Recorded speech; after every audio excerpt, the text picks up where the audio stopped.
इसको इंक्लाइन कर रहे हैं, ठीक है, एंगल हम इंक्रीज कर रहे हैं। ऑब्जेक्ट पहले रेस्ट में था, अब किस में आया, मोशन में आया। तो उस पॉइंट तक किसी पर्टिकुलर एंगल तक तो रेस्ट में ही था, यानी स्टैटिक फ्रिक्शन इस पे अप्लाई होगी, और एट सम पर्टिकुलर एंगल ये किस में आया, मोशन में आया, यानी इस पे काइनेटिक फ्रिक्शन अप्लाई होगी।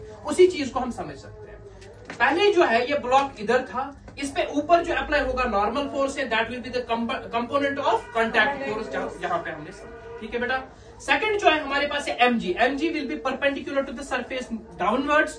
तो ये mg जो है इसको रिजॉल्व करेंगे दो कंपोनेंट्स में। One is horizontal component, this component that will B mg cos theta, like this, जो यहां से होगा। और सेकंड जो है mg sin थीटा, जो हमारा कौन सा कंपोनेंट होगा बेटा, वर्टिकल कंपोनेंट होगा, ठीक है।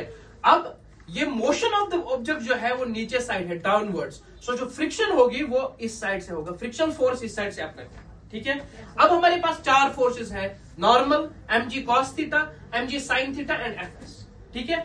अब यहाँ पे पहले क्या था, mg को बैलेंस कर रहा था n, तो इस पे कोई मोशन नहीं थी, ना वर्टिकल थी ना हॉरिजॉन्टल थी, लेकिन यहाँ पे mg के दो कंपोनेंट्स हैं।